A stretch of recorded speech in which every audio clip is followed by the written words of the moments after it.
बबीता कह रही हैं, मेरी आत्मा रो रही है और अब मुझे इस मायारूपी संसार से मुक्त होने के लिए आशीर्वाद दे ही दीजिए। बबीता, संसार माया सिर्फ तब है जब संसार को समझो नहीं। ये जो टोपा सर पे डाल रखा है, इसको अगर मुंह पे डाल के मुंह ही ढक लो तो माया हो गया। जो चीज जैसी है उसको वैसा जानो और उसको सम्यक दर्जा दो तो कहीं कोई माया नहीं है। माया समझते हो क्या होता है? जो नहीं है उसको हुआ जानना, और सरल करके कहूं तो जो जैसा नहीं है उसको वैसा जानना। टोपे को मोजा जानना माया है।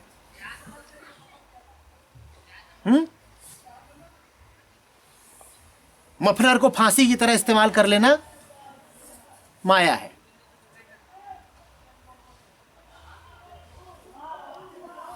बात आ रही समझ में? संसार में सब कुछ है, मुक्ति ही मुक्ति भी है और बंधन ही बंधन भी है। तुम संसार का उपयोग करना जानो, तुम संसार से उचित रिश्ता रखना जानो।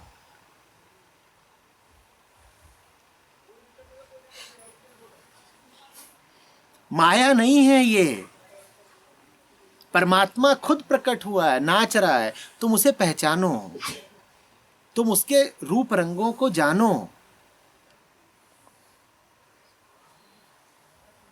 नहीं जानो तो माया। संसार नहीं माया, संसार के प्रति नासमझी है माया। अंतर देख पा रही हो? टोपा माया नहीं है, नहीं तो बहुत ठंड लगेगी, कुड़ुड़ कुड़ुड़ कांपोगी। ये बिल्कुल सूत्र, इसको याद रखना। टोपा माया नहीं है, टोपे को पहन सकते हैं। पर अभी बोल रहा हूं तुमसे, इसी टोपे से आग ढक लो तो अब क्या हो गया टोपा?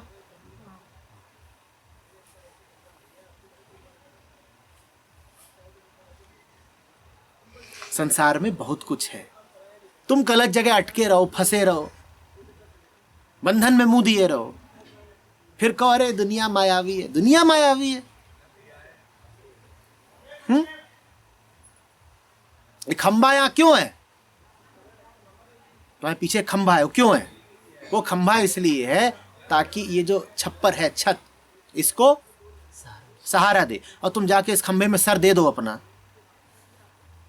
फिर कहो कि ये जो कक्ष है बड़ा मायावी है, सर फूट गया, माया ने सर तोड़ दिया। अरे भाई, खंभा इसलिए थोड़ी था कि सर में ले लो, तुम्हें पता ही नहीं चला किस चीज का क्या उपयोग है। अभी चाय आई है, बबीता की चाय कहां है? दो जरा हाथ। अब चाय आई है, अब बिल्कुल गर्मा गर्म है, खौल सी रही है, अब तुम्हें दी गई है और तुम उसे ले जाओ और कप चबाओ और फिर कहो ये देखो दुनिया माया है। तुम्हें पता होना चाहिए कि कप कप है और चाय चाय है। कप चबा गए तो चाय ऊपर और गिरेगी, जल और जाओगे, और कप भीतर गया तो बदहजमी करेगा। दोनों तरफ से मारे गए, और जब मारे गए तो क्या बोला? दुनिया माया है। तुमसे किस सदगुरु ने आके कहा था कप चबाओ? किस ग्रंथ में लिखा है कि कप चबाने से परमात्मा मिलता है? भला हो तुम्हारा कप तो कागज का है, मेरा लोहे का। बदहजमी होगी तो होगी, दांत भी जाएंगे, एक आध दांत भीतर चला गया तो बदहजमी ही नहीं होगी, ऑपरेशन करना पड़ेगा। फिर कहो माया है। दुनिया माया है कि नासमझी माया है? वहां देखो अनुराधा जी मजे में, उनको थोड़ी चाय पी रही हैं, कोई माया है कहीं? बढ़िया गर्म चाय है, ठंड इससे जा रही है। तुम चाय का उपयोग करना जानो तो कष्ट है कोई, और उपयोग करना न जानो तो कष्ट ही कष्ट है। और ठंड में तुम्हें पता होना चाहिए कि गर्म चाय पीनी है। उधर एक हैंडपंप है, उसमें बढ़िया बर्फीला पानी आ रहा है, और तुम जाके उसके नीचे मुंह दे दो, और जब नाक जम जाए बिल्कुल कि हवा ही नहीं आ जा रही, बीच में बर्फ का थक्का जमा हुआ है, तो कोई तो माया है। तुमसे किसने कहा है कि जाड़े में जाकर के गर्मा गर्म चाय के उपलब्ध होते हुए भी ठंडे पानी में मुंह दो? इशारे समझ रही हो ना, क्या बोल रहा हूं समझ रही हो ना? सब कुछ उपलब्ध है, तुम बताओ तुमने मुंह कहां डाल रखा है? तुमने गलत जगह मुंह डाल रखा है।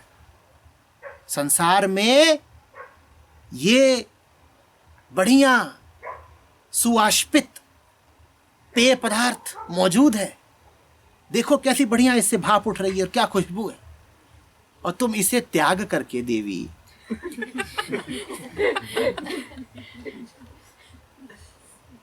क्यों उस कड़कड़ाते शीतल जल की लहर में स्नान करती हो?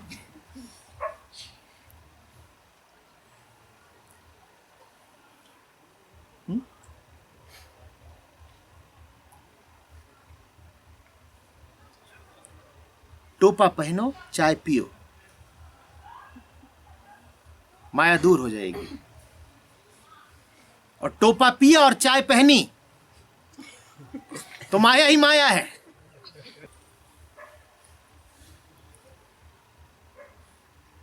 हाँ, भरोसा नहीं, क्या खा रही हो क्या पी रही हो इसकी जांच बहुत जरूरी है।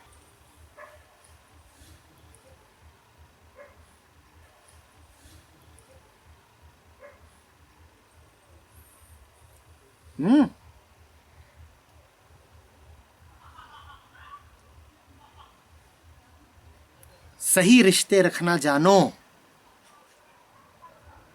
इसी दुनिया में तुम्हें मुक्ति भी मिलेगी और उपलब्ध है। तुम बंधनों से अनुराग रखना छोड़ो। सीख बहुत साफ और सीधी है, समझ रही हो? समझ रही हो? अगर ये समझ गई हो तुम्हारा कैंप सार्थक हो गया, और नहीं समझी तो बार बार सवाल पूछोगी।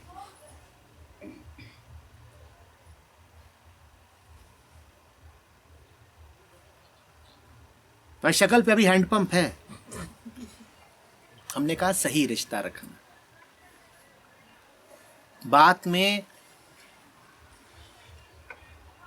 बहस की, संदेह की, एम्बिगिटी की कोई गुंजाइश नहीं है।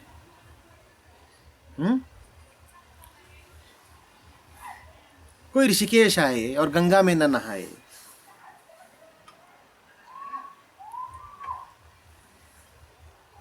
आप बीमार हो या कोई विशेष ही संयोग हो तो दूसरी बात है, नहीं तो ये खिली धूप, ये साफ निर्मल माहौल, जल कहाँ मिलेगा आपको भाई?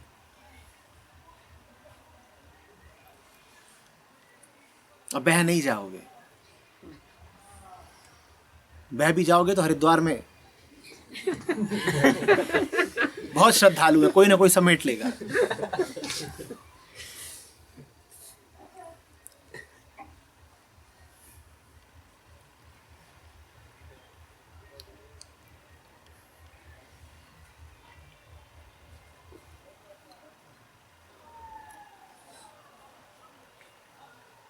सम्यक रिश्ता जानती हो, अभी टोपा जरूरी है, अभी गर्म चाय जरूरी है। गंगा में टोपा पहन के मत उतर जाना, और चाय का प्याला हाथ में लेके उतरे हुए हैं बीजधार में।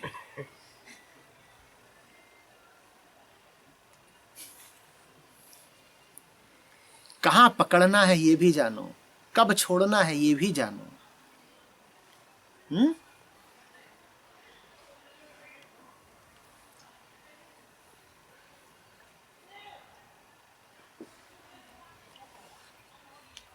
आचार्य जी, ये कब जानना है, यही तो सबसे मुश्किल है। जब दुख आए तो जान लो कि कुछ ऐसा पकड़ रखा है जो नहीं पकड़ना चाहिए था। बहुत सीधी सी बात है। तो फिर क्या पकड़ना? कुछ ना पकड़ो, तुम इतनी हिम्मत आ जाए यही मनाओ। दुख आने का कारण और कुछ होता नहीं। मैं दो कारण भी नहीं बोलूंगा कि गलत चीज पकड़ रखी है और सही चीज छोड़ रखी है। मैं एक ही कारण बोलूंगा कि गलत चीज पकड़ रखी है। दुख का कोई और कारण नहीं।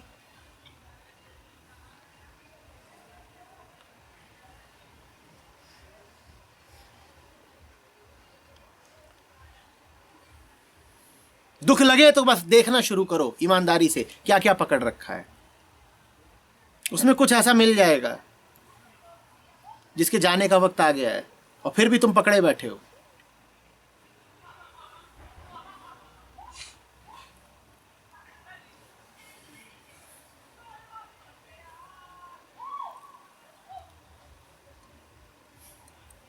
बिना पकड़े तो जैसे अस्तित्व ही मालूम नहीं। पकड़ने से तुम्हारा अस्तित्व उसकी खैरात बन जाता है जिसको तुमने पकड़ रखा है। अस्तित्व तो होता है पर किसका? पकड़ी हुई चीज का। तुम्हारा कुछ नहीं होता। मैंने इस कप को पकड़ रखा है ऐसे जैसे जान को पकड़ता है कोई। तो अब मैं कौन हूं? मैं इस कप को पकड़ने वाला हूं। अस्तित्व तो है मेरा, पर अब मेरा अस्तित्व आश्रित है किस पर? कप पर। ऐसा अस्तित्व चाहिए, बस हो गया।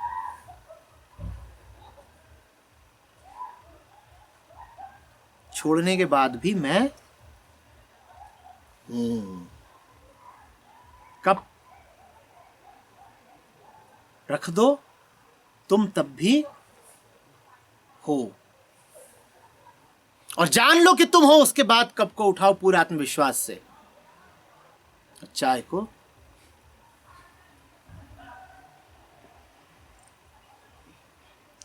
पहले रखो और देखो रखने के बाद तुम हो, पूरे हो और मस्त हो। फिर उठाओ चाय, फिर उठाओ कॉफी, जो उठाना है उठाओ और उसको जी भर के छक के पियो। आई बात समझ में? और अगर तुम इसे छोड़ ही नहीं सकते तो तुम्हें पीने में रस कहां है?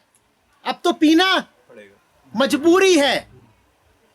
ये कौन सी चाय है जिसको मजबूरी में पी रहे हो क्योंकि तुम्हारा अस्तित्व ही इस पर आश्रित है? तुम छोड़ ही नहीं सकते। अब ये कप थोड़े ही है, अब तो ये तुम्हारे हाथ का विस्तार है। अगर तुम इसे छोड़ ही नहीं सकते तो क्या ये कप है? नहीं, अब तो ये तुम्हारा हाथ है, तुम्हारा पंजा है।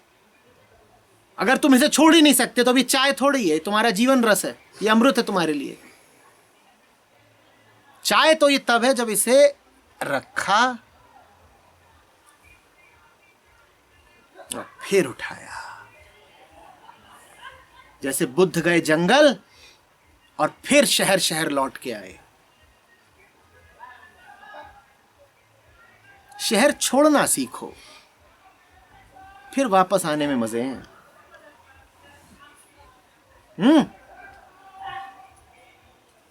हरी बात समझ में नहीं? बच्चे का सर मूंड देते हैं, फिर बाल और घने आते हैं। प्रकृति में भी परमात्मा के इशारे छुपे हैं।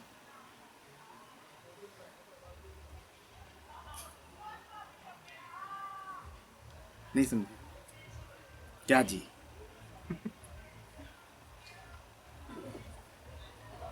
नहाने के लिए नंगा होना पड़ता है ना, तो नहा लो, धो लो नंगे होके, फिर कपड़े पहनो। और तुमने कपड़ों के साथ ही अपनी पहचान जोड़ दी तो कभी नहा पाओगे? अब वो कपड़ा थोड़ी है, वो तुम्हारी खाल का विस्तार है। फंस गए। कपड़े उतारना जानो, जो कपड़े उतारना नहीं जानते वो गंधाने लग जाते हैं।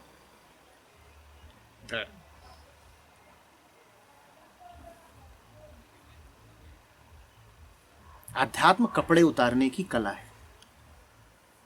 कपड़े उतारो, नहाओ और फिर शौक से पहनो, जो पहनना है पहनो, कभी ये पहनो कभी वो पहनो, बदल बदल के पहनो। उतारना आना चाहिए।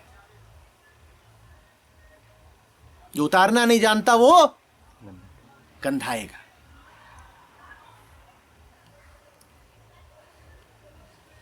अध्यात्म नंगे जीने की कला नहीं है। तुम कपड़े पहन के जियो, लेकिन कपड़े उतारने आने चाहिए। ये नहीं कि उतार दिए तो उतार दिए। ये भी मत पकड़ लेना, नहीं तो पहले तुम्हारा कपड़ों से तादाद में था, अब तुम्हारा खाल से तादाद में हो गया, नंगेपन से तादाद में हो गया। न तुम वस्त्र हो, न तुम त्वचा हो। न तो कपड़ों के साथ अपने आप को साझा कर लो, न ही त्वचा के साथ, खाल के साथ। सब उतारना जानो और सब पहनना जानो। सब तो पहन ही लोगे, उतारना प्रमुख है। हमें उतारने में तकलीफ है। जो उतार सकता है तो बाद में कुछ भी पहने।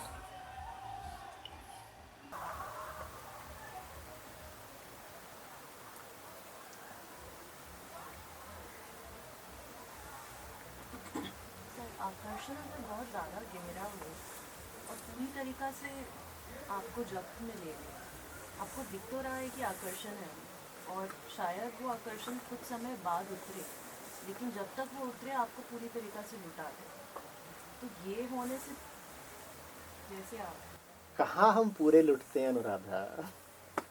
पूरे लुट ही जाए तो मुक्ति मिल जाए। लुटने से ही तो हमारा इनकार है। जो लुट गया वो तर गया। लुटने का मतलब समझते हो? अपना अब कुछ बचा नहीं। हरि तो परमात्मा को बोलते हैं, वो लूटता है, हरता है। हमारा तो लुटने से बड़ा विरोध है। काश कि हम लुट सकते। अभी छोड़ने की बात करी ना हमने। छोड़ना और लुटना एक ही तो है। हमें तो कोई ऐसा मिलता ही नहीं है जो हमसे छुड़वा दे, जो लूट ही ले हमको,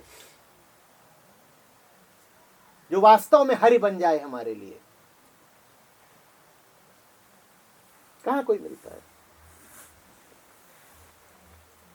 हमारे सारे अनुभव हमसे थोड़ा बहुत कुछ ले जाते हैं, और अफसोस की बात यह है कि जितना ले जाते हैं उससे ज्यादा दे जाते हैं।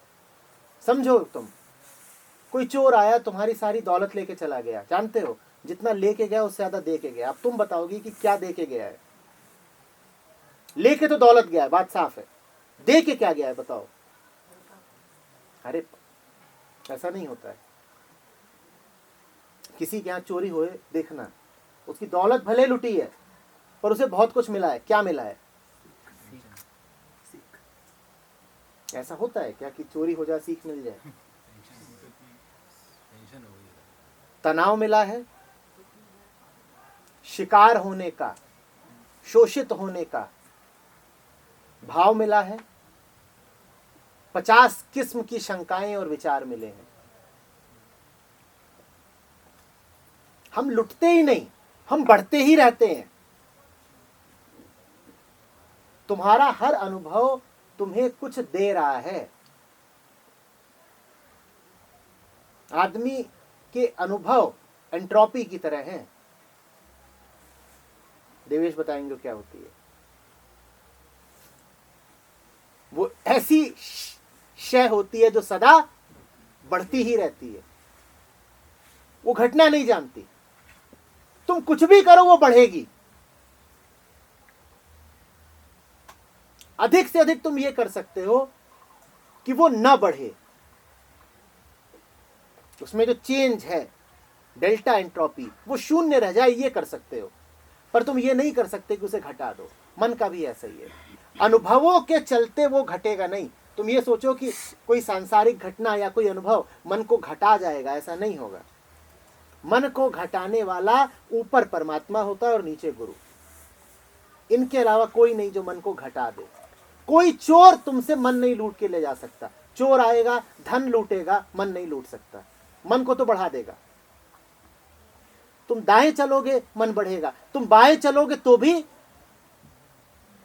मन बढ़ेगा। तुम जीते मन बढ़ेगा, तुम हारे तो भी मन बढ़ेगा।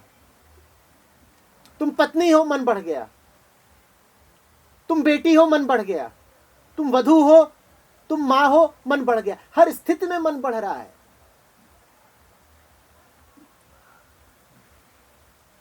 आज धूप खिली थी, मन बढ़ गया। मन ने कुछ पकड़ लिया, कुछ स्मृति मिल गई, कुछ अनुभव मिल गया। आज बादल छाए हुए थे, मन बढ़ गया। फर्क ही नहीं पड़ता कि घटना क्या घट रही है, हवा किस दिशा बह रही है। मन तो एक चीज जानता है, क्या? बढ़ना। लुटना नहीं जानता मन, संचय ही करना जानता है। कभी मत सोचना कि कोई सांसारिक अनुभव मन को घटाएगा। मन महालालची है, महासंग्रही है। इसीलिए जो जानते थे उन्होंने तुम्हें सीख दी अपरिग्रह।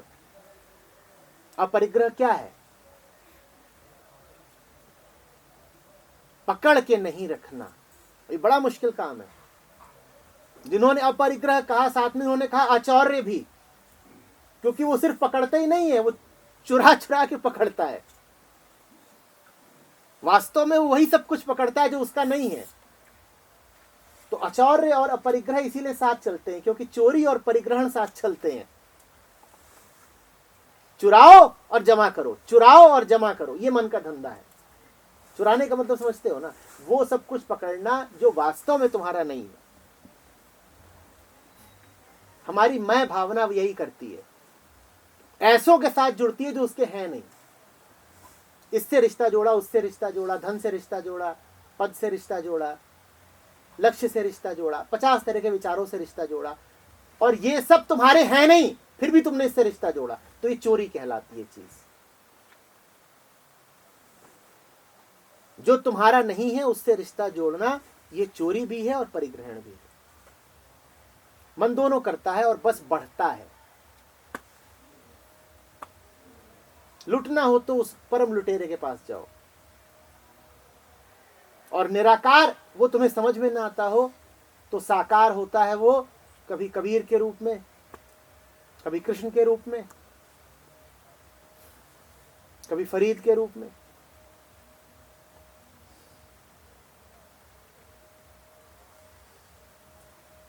साकार भी उसके रूप बहुत है। लुटना हो तो वहां जाओ।